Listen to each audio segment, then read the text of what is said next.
தமிழ் மாநில காங்கிரஸ் கட்சியின் சார்பிலே உலக மகளிர் தின விழா சென்னையில் மிக சிறப்பாக கொண்டாடப்பட்டது.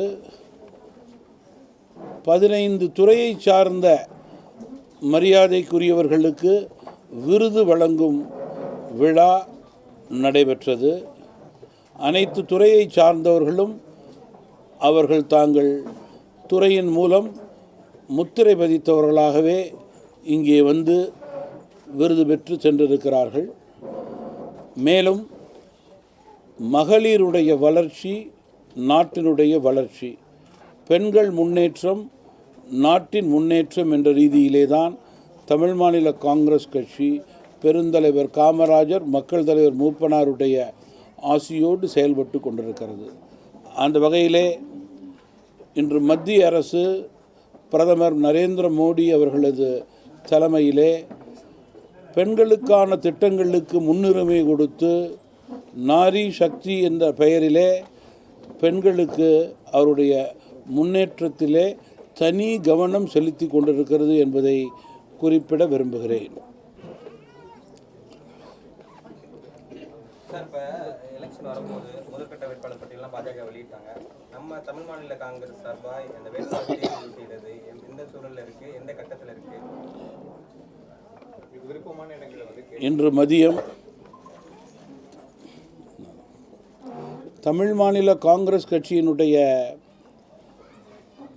தொகுதி வேட்பாளர் சம்பந்தமான நாடாளுமன்ற தேர்தலுக்கான விண்ணப்ப மனுக்கள் அதை பூர்த்தி செய்து கொடுக்க வேண்டும் என்று 4, 5, 6 நேற்று வரை அந்த நிகழ்வுகள் தொடர்ந்து நடந்தது.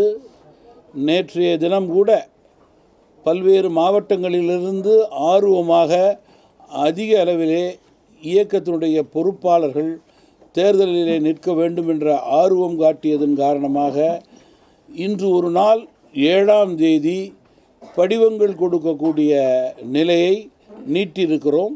இன்றும் படிவங்களை தமிழ் மாநில காங்கிரஸ் கட்சி அலுவலகத்திலே போட்டியிடக்கூடிய வேட்பாளர்கள் தொகுதிகளுக்கு கொடுக்கின்றோம்.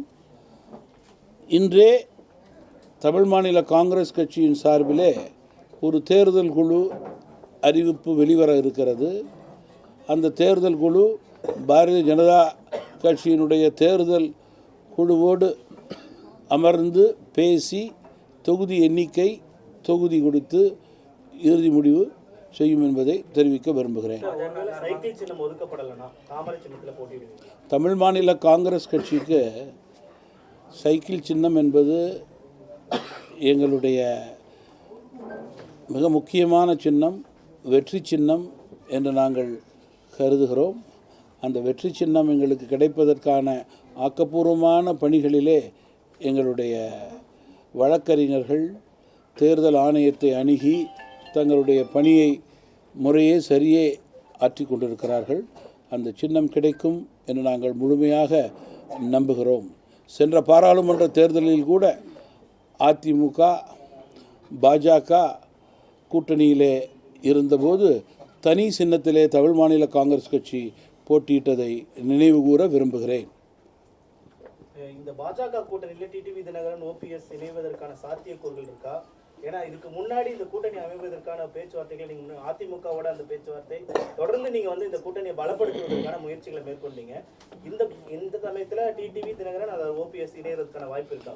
நீங்கள் கூட்டணியினுடைய தலைமை கட்சி பாரதிய ஜனதா கட்சி.